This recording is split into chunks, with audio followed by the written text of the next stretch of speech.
you meant that was the one. That was the one right there. Hold on, man. Hold on. I need everybody. We need everybody in this room to make some more fucking noise for DJ motherfucking Inferno. God damn. That's the halfway part, right? Awesome, man. That was your half done? You guys should have been like at my house like 3 years ago when they shot in my basement. It would have been right. awesome. We would have flew everybody out. Seriously. That was an experience. My first time in the snow. Oh yeah, it was your first time seeing snow. Yeah. Like what's wrong? You're like, I've never seen snow before. Yeah, I was amazed. 2 years ago. How long ago was that, man? Yeah. 2 years ago. Yeah. All right. All right. Shout So out that's for whoever got me the towel too. Thank you very much. Yeah, we had somebody thread it live on the spot for you. Replace the fluids. The fluids. It's an aerobic workout. How long do you think that was? We weren't even keeping time. I mean, is that like a normal club set? The length of a normal club set is what you do? Oh, when I play? Yeah. I play for like 2-3 hours usually. Oh, okay. Okay. Like I guest spot. Like I just travel around, and one thing I think maybe people don't realize, the people that are familiar with my videos and everything, is that I'm a DJ too. Like. Really? Yeah, no, for real. Like, 'cause some people see like the live remix stuff, which is its own thing, right? Right. And I think people think that maybe I do that for 2 hours straight, at a club, which never worked. Believe me, I've tried. I've at least tried for like an hour straight. Like I used to do. You got DJs in the front, like yeah. Oh yeah, all the DJs. That's in the front. it. All the dudes in the front, like yeah, man. And that's cool and everything, but like I kind of figured out within like the last, I want to say, really kind of figured it out within the last maybe less than 2 years, how to kind of integrate the DJ set with the live performances. So like this is actually like, what? Oh my god, it was like 40 minutes. Is that right? Yeah. Damn. That's like a 40-minute chunk of like what I would normally do at a club. Cool. In front of people. But the difference is, I did a little bit with you guys, but like at a club, what I'll do is I'll make it a point for everybody to watch. You know what I mean? Like 'cause a lot of this stuff, unless you're watching, you guys are watching me right now. That's one thing. But a lot of times people go to clubs and meet girls or guys or whatever and like get drunk and they're kind of looking at each other, which is cool, right? But yeah. And they're not necessarily expecting a show. But like my challenge every night is to go in and make them all look and then try to convert their way of thinking as far as what somebody could be doing to entertain them that night. You know what I mean? So, and what I do for the most part is like before I do any live thing where I touch the keyboards, do this stuff, and do anything really live, I stop the music. Like I literally stop everything and I make everybody in the room look. I get eye contact with as many people as I can. I get on the mic. That's another thing I've started doing like really heavily within the last couple of years, and it's really worked where we get people's attention. Right. And if people see it, they don't necessarily need to know exactly, the programming or all the nerdy stuff that's going on in here, but they can see that when I hit the keys, something happens, or if I hit this, something happens, and it's kind of easier to understand now. So that's worked really well for me. So did you guys get it? I mean, but you didn't necessarily know exactly how I did it, but you get, you know what I'm saying? You get that there's something going on. I think that's a lost element in DJing. When AM passed, when AM was spinning, that everyone, they would pay attention to what he was doing. It wasn't just like the hot DJ to go see. It was you would show up and watch him do what he did, and then then he passed away, and then House took over, and it's like House DJs, they don't do anything. He just put some of them don't even push play.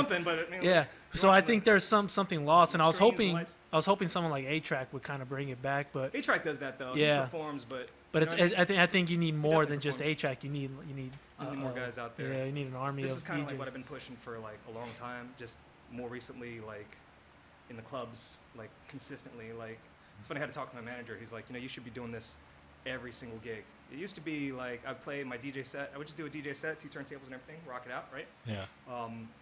And then every once in a while I get booked to do the live remix project, right? So I'd go in there with like 10 times more equipment, like what you saw at my house. Yeah. And then I would get up there for like 45 minutes straight, and like 5 minutes into it, it was cool for like at the beginning, but now everybody just wants to dance and get drunk, right? Yeah. Doesn't work, right? Like that much of a show in a club environment didn't really work. So I mean, you saw how I do it now. It's like it's part DJ set, it's part live set, and it's all kind of fluid where it's like it depends on the crowd. Just like DJing, you don't just play whatever songs you're gonna play just to play them. You kind of feel it out. It's the same thing with my live shows.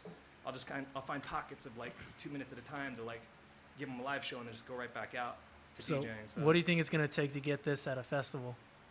Man, You tell me, man.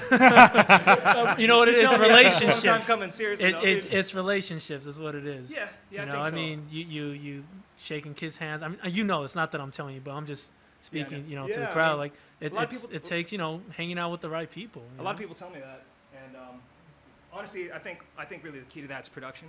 Yeah. Is music production, because that's how anybody gets into, you know, the bigger shows and everything. Yeah. And not to take anything away from the gigs that I play, I'm really happy, man. It's funny, man. Like, I've been doing this for a long time, right?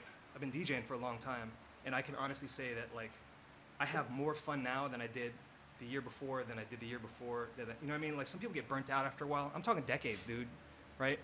Like, where I'm not burnt out. I'm the opposite. You know what I mean? Mm-hmm. Like this whole thing, like this type of thing, getting to do this and getting kind of the feedback from that, it gives me like that energy to go forward. It's fun.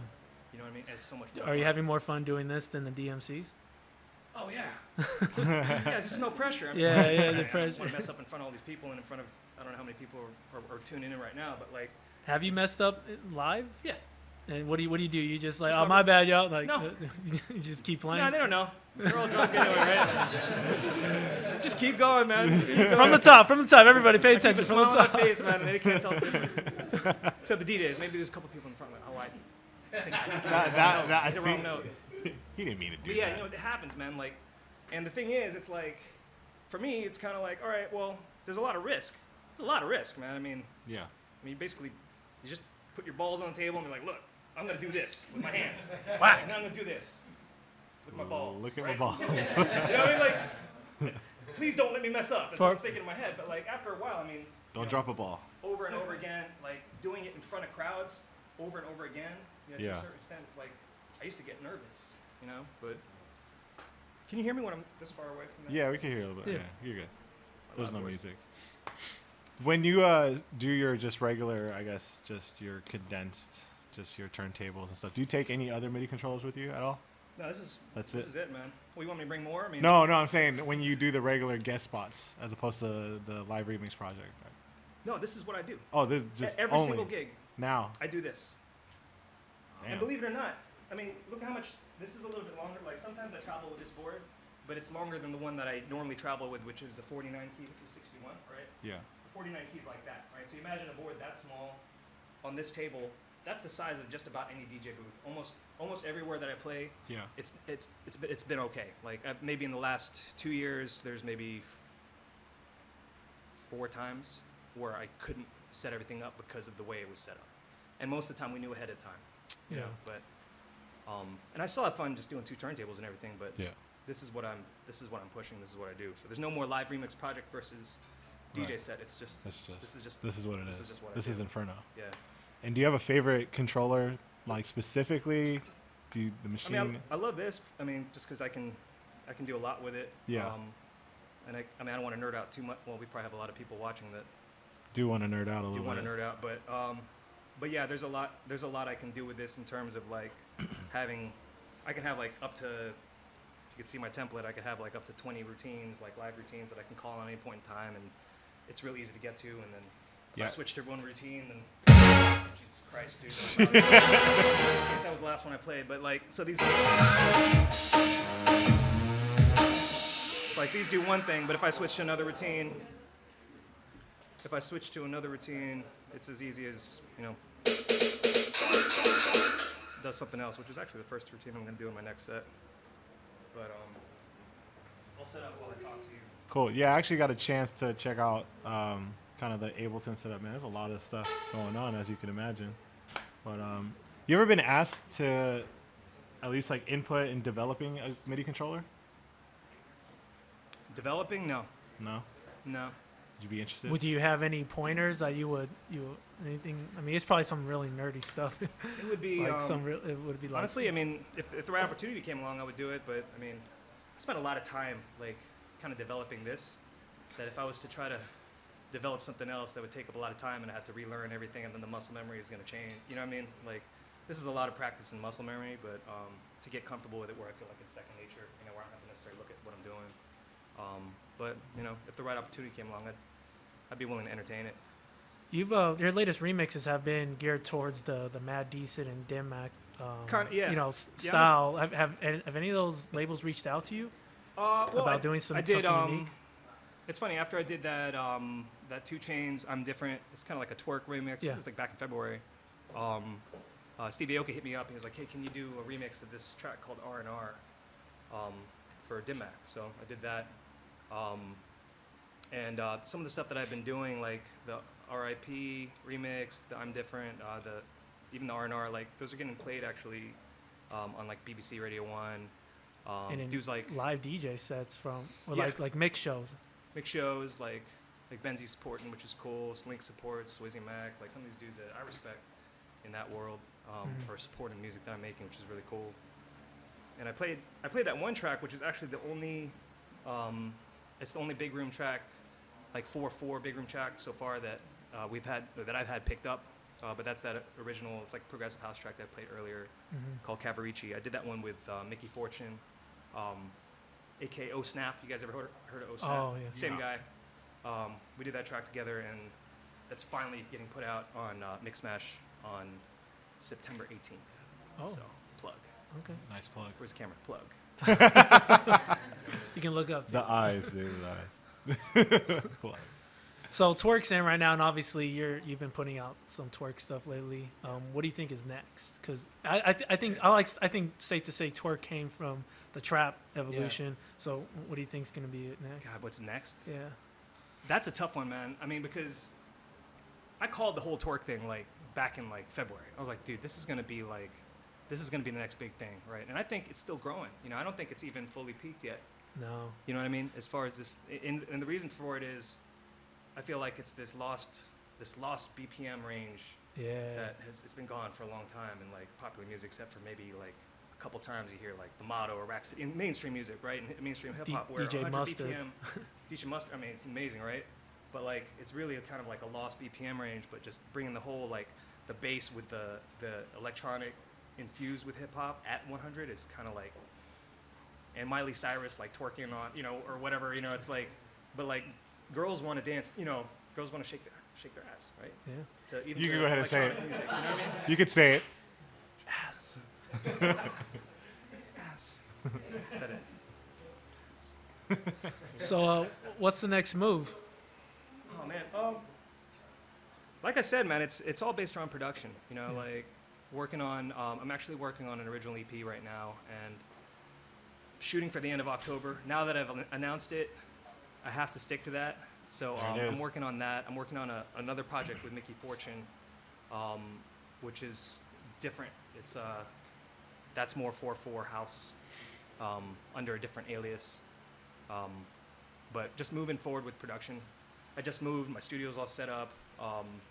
It's just original music, man, and putting out more of these videos. And it's kind of like it's a challenge because, you know, just like any DJ that produces their own music. You know, when you're touring, it's hard to work really in studio, and you can't physically be in 2 places at once. So it's kind of like, well, the more you tour, the harder it is to get in studio, unless you have maybe an engineer or something that's helping you out. But I do everything myself, you know, like except for like the mastering at the very end. I mix everything down myself, and sometimes I master myself, but it sounds better when other people do it. Yeah. But it's like, you know, finding that balance, and then that's one thing. But then like the whole live thing for me is kind of like another thing, because like then got to shoot videos. There's going to be more videos coming out. Actually, there's going to be another one coming out really soon of those routines that you got. I got a sneak peek. You got a sneak peek at these routines that I'm not allowed to do. He was gonna do them, but those are going to come out soon. So more like live remix videos. But it's a challenge, man, because you got to rehearse it, practice it, get it good, get enough to do in front of a crowd, and that's like a whole other thing. Man, you got to know how to program all the stuff in here. So where do you find time for your family? I make time, man. Yeah. Yeah, dude. I make time, and that's the beauty of my schedule. Normally, I'm out on the weekends, and I'm back on the weekdays. And you know, if it's something where it's like a nice day outside, I can go play with my kids, and then I'd say, all right, I'll just work at night. You know, wait till the kids go to sleep, and you know what I mean? Like. You ever take your laptop to the playground while they're playing? Yeah, have fun. No. Nah, no way, man. No way. But yeah, it's cool. It's cool to be able to do that, man. I'm really blessed to like. I mean, I feel like anybody that's that DJs full time should be really, really grateful, because I mean, I know some people complain. You know what I mean? Some people complain about oh, you know, this gig, that gig, or whatever. But I mean, you know, at the end of the day, you're constantly like around good energy. You know, for the most part, people are having fun around you. You know what I mean? Like, I mean, I think it's a great life, man. I'm really blessed to be able to do all this and be able to like change my schedule around if I want to accommodate, you know, like my family and. But then when I have to work, I have to work. So, and they understand that. Yeah. So, yeah, man. Sweet.